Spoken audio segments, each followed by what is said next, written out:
আসন্ন 2025 সাল 2025 সাল কিন্তু আমাদের পশ্চিমবঙ্গবাসীর জন্য একটি গুরুত্বপূর্ণ সাল। কারণ তোমরা সবাই জানো 2026-এ কিন্তু বিধানসভা নির্বাচন, আর এই বিধানসভা নির্বাচনের জন্য সরকার কর্তৃপক্ষ কিন্তু তড়িঘড়ি লেগে উঠে পড়েছে চাকরির বিজ্ঞপ্তি আনার জন্য। সেটা আমরা পিএসসির একের পর এক শর্ট নোটিফিকেশনে দেখতেই পাচ্ছি।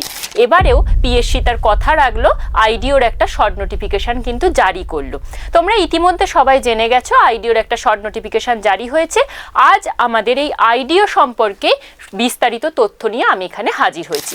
তো চলো শুরু করা যাক। Hello student, welcome to BSSEI competitive YouTube channel. এই চ্যানেলে তোমাদের অনেক অনেক স্বাগত।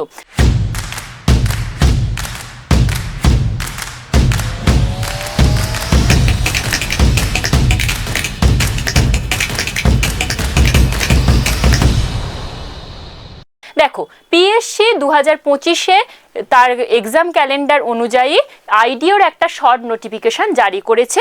তো সুতরাং শর্ট নোটিফিকেশন যখন জারি করেছে, পরীক্ষা তো হবেই। এই আইডিও সম্পর্কেই আমরা বিস্তারিত তথ্যগুলো জেনে নেব।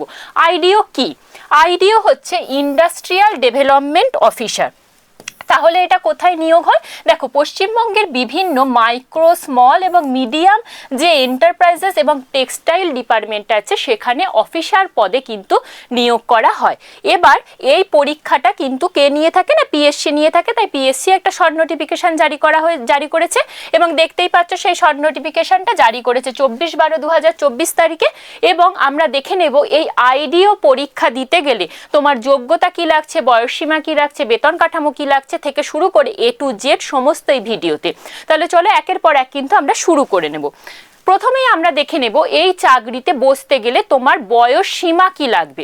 দেখো, বয়স সীমা ইউআরদের ক্ষেত্রে 18 থেকে 39 এবং প্রত্যেক ভাগেই মানে ওবিসি, এসসি, এসটি সরকারি নিয়ম অনুযায়ী যেমন ছাড় পায়, এক্ষেত্রেও তাই। ওবিসিরা 3 বছরের ছাড় অর্থাৎ 18 থেকে 42 এবং এসসি এসটির ক্ষেত্রে 44 বছর বয়স পর্যন্ত তোমরা আবেদন করতে পারবে।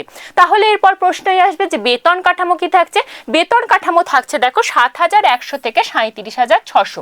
পরবর্তীতে আমরা দেখে নেব শিক্ষাগত যোগ্যতা কি থাকছে। শিক্ষাগত যোগ্যতা একদম সাধারণ।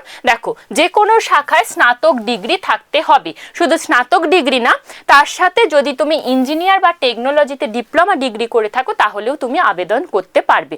অর্থাৎ তুমি যদি বিএ পাশ করে থাকো, তুমি যদি বিকম পাশ করে থাকো, কিংবা তুমি যদি বিএসসি পাশ করে থাকো, কিংবা তুমি যদি ইঞ্জিনিয়ারিং বা টেকনোলজিতে ডিপ্লোমা ডিগ্রি তোমার থেকে থাকে, তাহলেও কিন্তু তুমি আবেদন করতে পারবে। এবং পিএসসির অন্যান্য পরীক্ষাগুলোর মতো এই পরীক্ষাতেও থাকছে বাংলা ভাষায় লিখতে, পড়তে এবং বলতে জানতে হবে।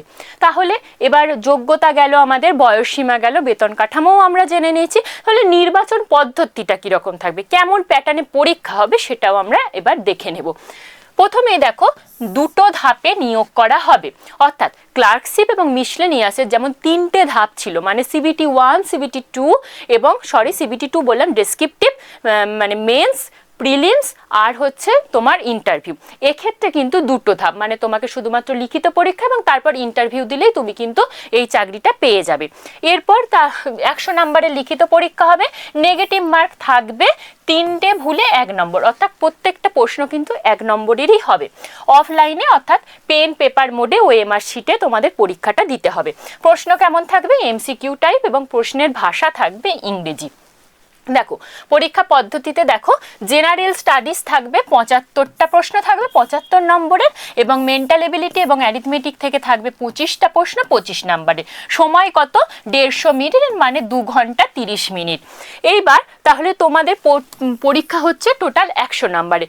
এই 100 নম্বরের কাট অফ যদি তুমি ছুঁতে পারো তাহলেই তুমি ইন্টারভিউয়ে ডাক পাচ্ছ, এবং ইন্টারভিউ পাস করলেই কিন্তু তোমার সরাসরি নিয়োগ হয়ে যাচ্ছে। এবং তাহলে আমরা জেনে নেব যে আবেদন মূল্য কি থাকছে। আবেদন মূল্য ইউআর, ওবিসি, ইডব্লিউএস এর ক্ষেত্রে থাকছে 160 টাকা এবং এসসি, এসটি, পিডব্লিউবিডির ক্ষেত্রে কোনো আবেদন মূল্য লাগছে না। তোমরা সবাই প্রশ্ন করবে তাহলে ফুল নোটিফিকেশন কবে আসবে ম্যাডাম? দেখো, ফুল নোটিফিকেশন তোমরা সবাই জানো যে আমাদের রাজ্যে একটা ওবিসির কেস চলছে। এই ওবিসির কেসটা যতদিন না মিটছে ততদিন কিন্তু ফুল নোটিফিকেশন আসবে না, এবং আশা করা যাচ্ছে 7ই জানুয়ারি যে নেক্সট হিয়ারিংটা আছে সেই দিনই এর বিচার পেয়ে যেতে পারি আমরা। তাহলে ধরা যেতে পারে যে ফেব্রুয়ারি মাস মধ্যে কিন্তু এর ফুল নোটিফিকেশন চলে আসবে এবং 2025-এর মধ্যে পরীক্ষা হয়ে নিয়োগ হয়ে যাওয়ার সম্ভাবনা কিন্তু থাকছে।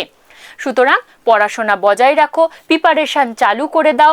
দেখো সিলেবাসে কিন্তু কিচ্ছু নেই সেরকম, জেনারেল স্টাডিজ আছে আর অঙ্ক আছে, রিজনিং আছে, আর কিন্তু কিছু নেই। একটাই পরীক্ষা, এই একটা পরীক্ষাতেই যদি তুমি কাট অফটা ছুঁতে পারো তাহলেই কিন্তু এই চাকরিটা তোমার হয়ে যেতে পারে। সুতরাং আজ থেকে এর জন্য প্রস্তুতি শুরু করে দাও, পাখির চোখ করে নাও এই আইডিওকে এবং আমার আগের যে ভিডিও ছিল এমভিআই এবং এমভিআইকে। আমাদের সাথে থেকো এবং এর সঙ্গে যে বিস্তারিত তথ্য, ফুল নোটিফিকেশান কবে আসছে কিংবা কবে থেকে ফর্ম ফিল আপ শুরু হচ্ছে, তার যাবতীয় তথ্য নিয়ে আমি আবার আসবো। তার জন্য তোমাদেরকে কি করতে হবে, এই চ্যানেলের সাথে জুড়ে থাকতে হবে। সবাই খুব ভালো থেকো, প্রিপারেশন বজায় রাখো। আমরা চাই তোমরাও একটা সরকারি চাকরি পাও। Thank you.